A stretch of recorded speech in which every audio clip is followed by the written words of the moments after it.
Hello and welcome. If it's your first time, I'm Simon and this is a small part of my shop. We've got a varied day today. We've got to go and cut down a tree. I thought I'd finished for the beginning of the winter, but we've got snow on the ground. Got to go and take a big birch from the centre of the village.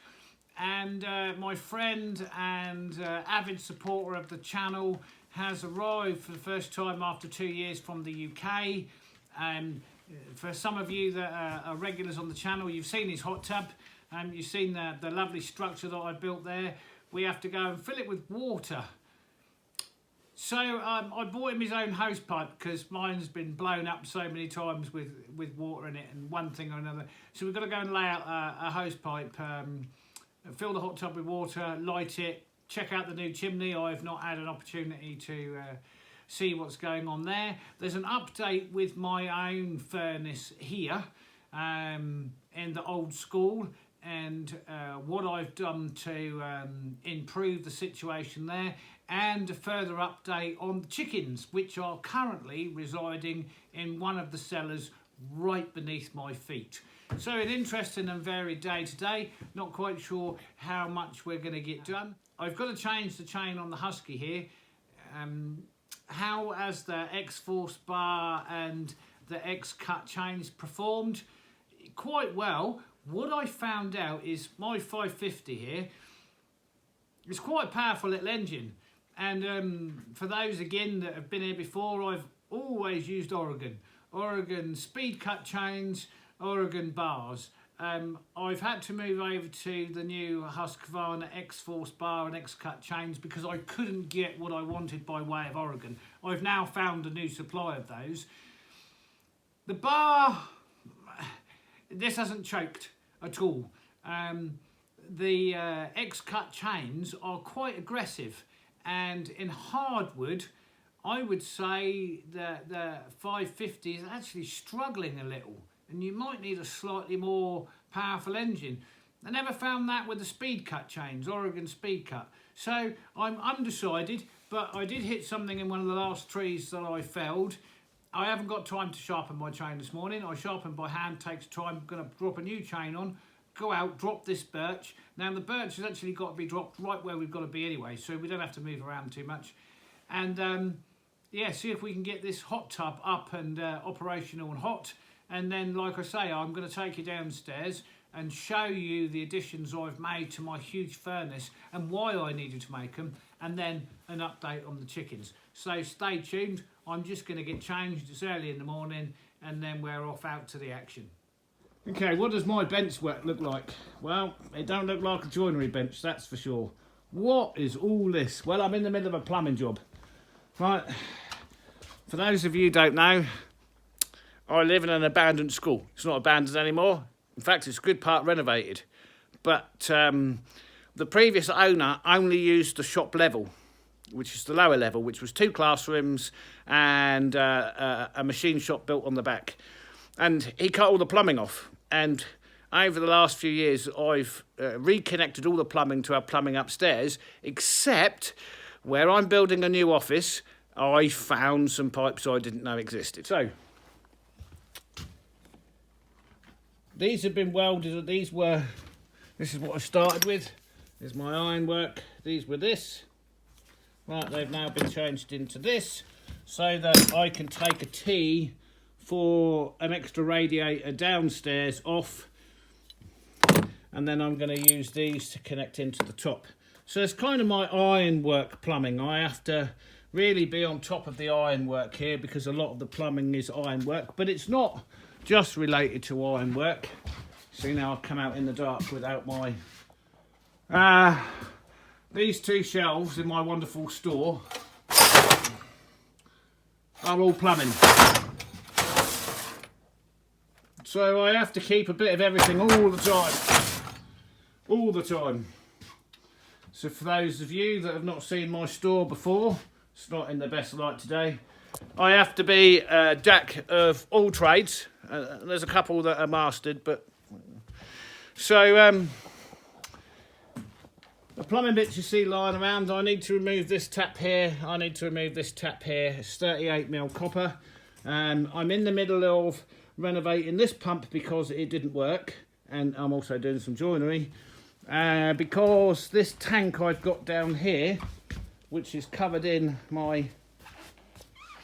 Anyway, this is going to be an overflow recirculation tank for my heating system to allow me to be able to put glycol, anti-freezing agents, anti-leak agents into the massive system I've got.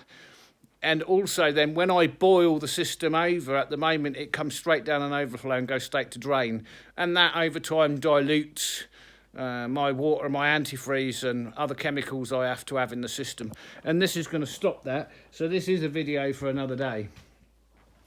And I'm also, like I say, I'm doing some joinery at the same time. What's this? Worm food. How are the worms doing? Good. How are the chickens doing? Good. So it kind of looks like a mess, but I know what I'm doing. The only thing that looks out of place is this. Right, what is this? Well, this is the filling to this. What's this? My wife crocheted this because when Casper is in the machine shop with me and he wants to play ball, Casper in his chair, licking himself.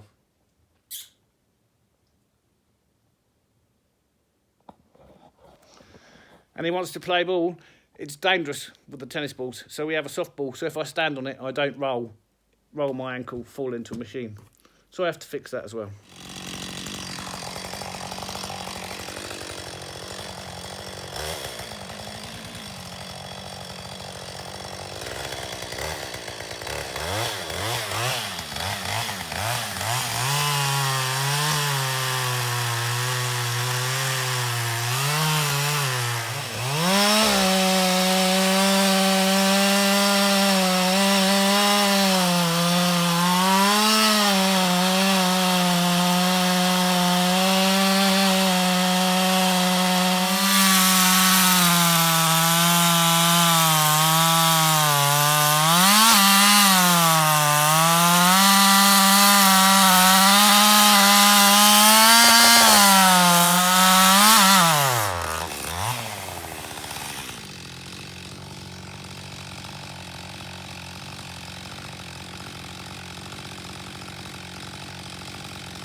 there's no way of telling for sure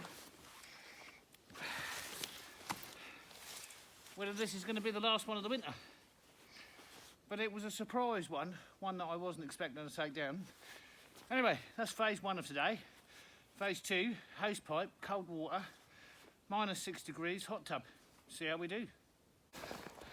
I didn't film the whole scenario with the hose pipe, but basically what I did was lay the hose pipe down here and then fill it with, or run it with hot warm water, and then feed it through with cold water.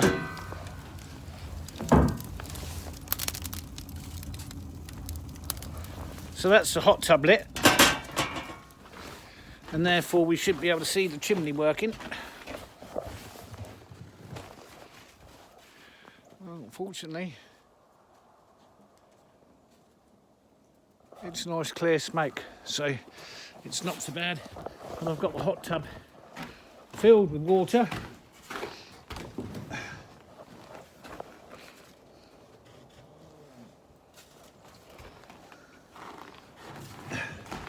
And that's heating very, very nicely.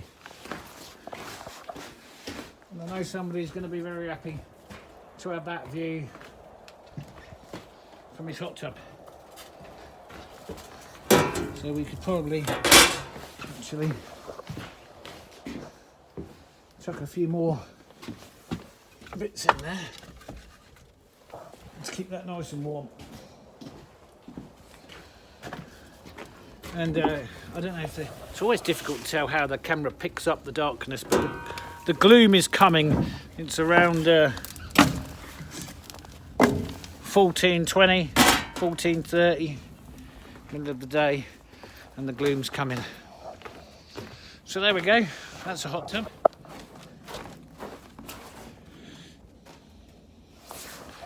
And we'll just do that one more for effect and get the steam. Look at that. So can we get the hot tub going? Yep, we can. And that's going to be about the end of our day here.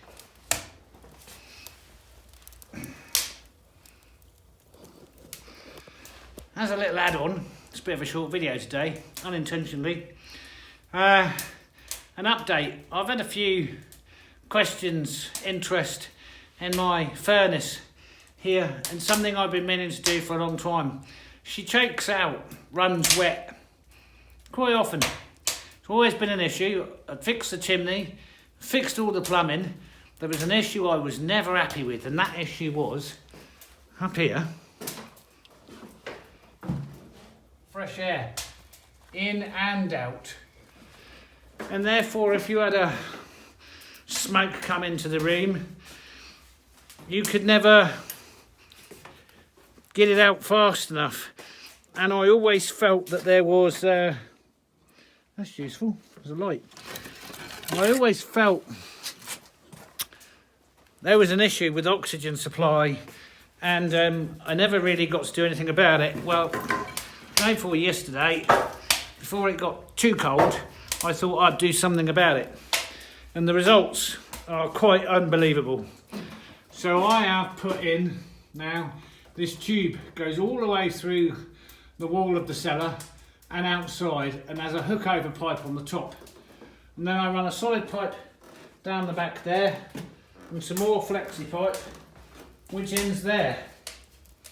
There's the furnace, there's that in. It's smaller than I would have liked, but it's a lot better than none at all. What does it do? It's going to be hard to demonstrate, I think, now, as we've got a smoky bit there.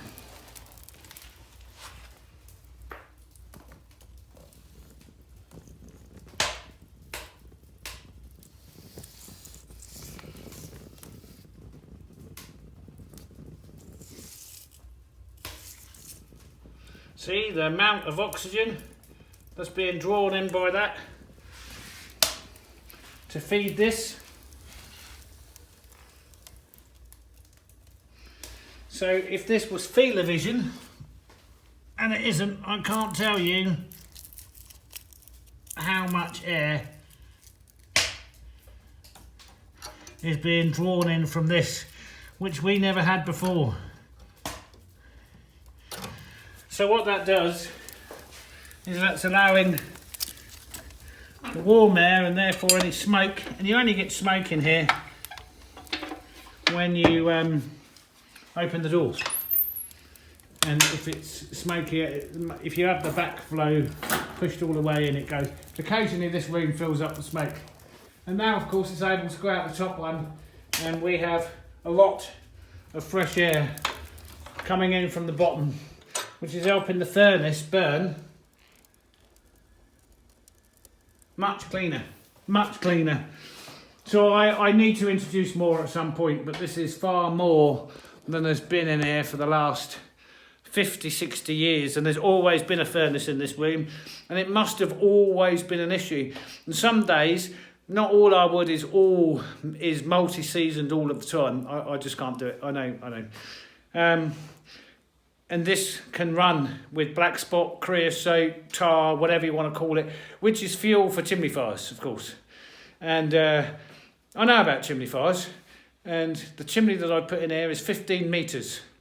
When she goes, she goes. But now it's all stainless steel lined, and that enables me to be able to run the furnace at a much higher temperature for longer without the risk of chimney fire. If there was to be a chimney fire, it's now contained within the stainless steel liner and not able to get to the black spot in the old brick chimney itself, which is how you get fires. Anyway, there it is. Not the most beautiful thing in the world. Quick, crude, separated from the outside, twice as much in feed as we were. How's our wood room looking? Well, we've got a lot more wood to bring down now. We moved this area here because I don't like wood in there, but this is all sealed up behind concrete and steel, the wood room. So we have a mixture of Sally there, kind of goes up the chimney in a very quick poof. We have some mixed pine split stuff there, and then going back there, there's 10 feet of birch, which is mainly what we burn. And then there's all the offcuts that come down from the factory, which we use for starting and burning. I thought that was the end of the video. Of course, I've been asked a number of times how the chickens are getting on. Well, I made some alterations to where we started from, but the answer to that is very well.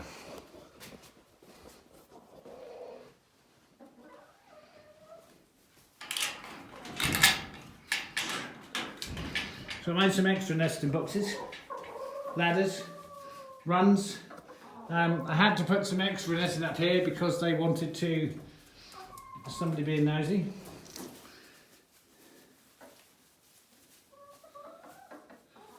Very happy chickens. Took them a little bit of adjusting, but they're very happy. How are they laying? Well, with the exception of the thin broken shell there, that's yesterday and today. Not bad at all. Not bad at all. So what have I done there? Well, they weren't very good layers, particularly before, and some of them are young, so they've just come in to lay. But we're in an artificial environment now, so the temperature in here is a lot warmer than they would be used to outside, even with a heat lamp. So temperature is a constant 10, 12 degrees in here. But I've got them under 14 hours of light. So they went into a little molt phase, and they would normally go into molt in the winter, but I brought them out of molt because I will put them into molt in March, and that'll prepare them for going back outside into their more permanent run, which I haven't had time to build yet. So they're in 14 hours of daylight, and well, we've got 5 eggs today. 5 eggs out of 6 chickens. That's not bad. And they're mixed breeds. That's not like White Leghorn or Rhode Island Red, which I'm familiar and have my field of expertise with chickens, if you like, in. These are mixed breeds and small mains because we're in the Arctic. And yeah, I'm happy. And the grey one over here, this one, she has grown, as you can see, a rather large red mane and has taken the flock. So there's been a shift of power and a shift of balance in such a small flock. So there we are, happy chickens. that's kind of going to wrap this video up for today. Thanks for watching. If you like it, give it the thumbs up. If you want to support the channel and help me keep growing, consider subscribing if you're not. It's been a great day. It's been a pleasure having you along. Thanks for now. We'll catch you on the next one.